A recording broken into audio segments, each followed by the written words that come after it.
Hi, my name's Andy. Welcome back to my channel. In this video, I'll be taking a look at the second-hand 16-inch folding bike that I bought today.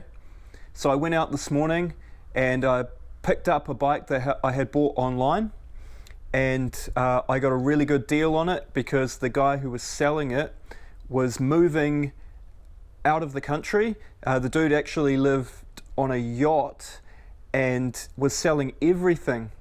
So I picked it up for $50, which is about 30 US dollars. And while I was there, I had a conversation with the guy. I asked him if he had anything else that he needed to get rid of because he had to leave the sailboat today. And he gave me a whole bunch of food. So here's a look at some of the food that I got. There's a bunch of pasta, spices, some sauce packets there. That's teriyaki sauce. Heaps of seaweed. Make some sushi. And then we've also got a few canned things. A whole nother box of pasta here and rice. And then all these canned things. I think those are beans, peas. That one looks interesting. I don't even know what that is.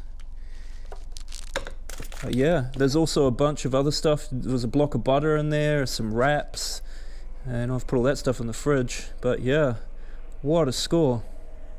So not only did I pick up a bike today, I also got a bonus of a whole bunch of food that will feed me for probably the next week or so.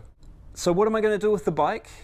Well, let's have a look at it and we'll step through what kind of bike this is and what are the good things about it, and then what needs to be improved upon. So let's take a look at the bike now. So this is the bike.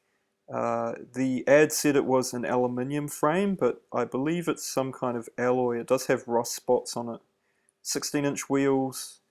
It's got the 5-speed cluster on the back and the Shimano derailleur. Folding pedals. It's got the 2-part folding handlebar. I'm not such a fan of that, but it's pretty sturdy. And it's got the seat pole that actually extends quite high, so it's pretty comfortable to ride.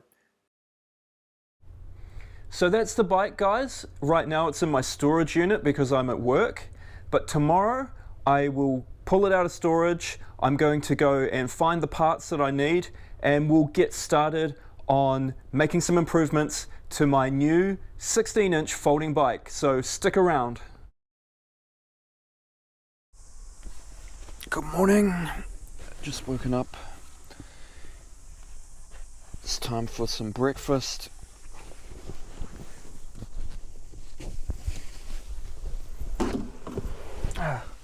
So I'm going to make some breakfast and then head over to the storage unit and pick up the bicycle, and then from there we'll go over to the recycling centre and see what kind of bikes we can find to grab the parts we need.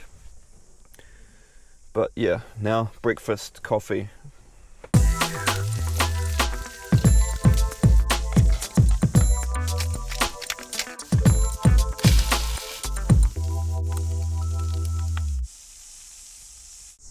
So this is the bike, bit of a closer look for you.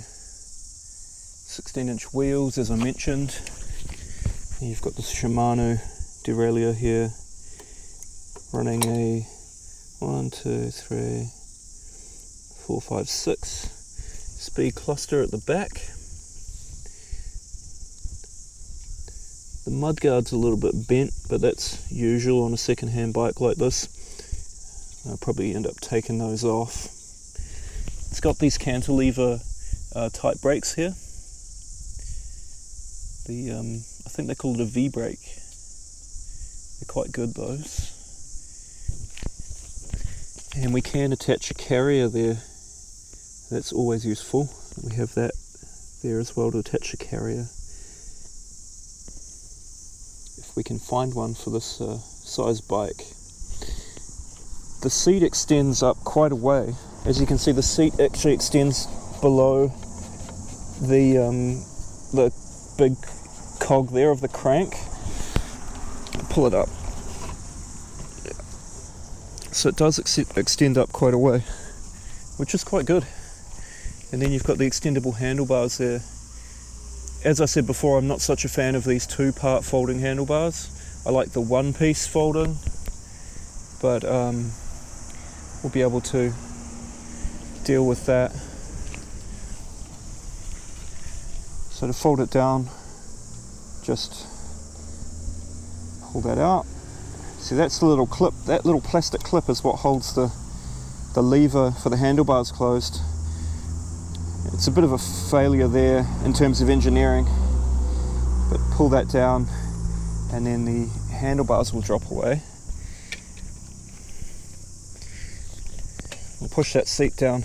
So just mentioning about the seat there, on my 20-inch bike there's a little metal bracket that comes down to protect the crank there, but on this one it doesn't have it. The seat just pushes down. It pushes down all the way to the ground there. And then of course to fold it, just unclip that. It's also got folding pedals, so push them in, fold them down, pretty cool. And that folds that way. So one failure with this bike is that the handlebars fold the wrong way. As you can see, they fold that way. They should really fold that way, but that's okay. You can turn the wheel around and that's how it folds down. It does fold down pretty small. That's pretty good. So in terms of riding this bike, there's a few things that I've picked up on that are not ideal. And one of those things is that, as I mentioned before, because there's no protection here, when the seat is up and it's folded, what can happen is when you folded it, you can drop it down onto this cog, and that's exactly what has happened with it. Ouch. So as you can see, I don't know if you can see this very well, but that is bent. And the previous owner said it did throw the chain, so I figured out why that happened. So when it shifted up there to 1, it has a tendency to throw the chain. So what we'll do is we'll take this off, at least take that off and straighten it. Otherwise, you know, pretty good. It's good to go. The plan with this bike is to fix it up and sell it again. So there you go, that's my video for today. I'll continue in part 2 and hopefully go and find some parts for this bike so that we can get it all fixed up. Thanks for watching. If you haven't subscribed, please subscribe and let me know in the comments your thoughts. Alright, see ya.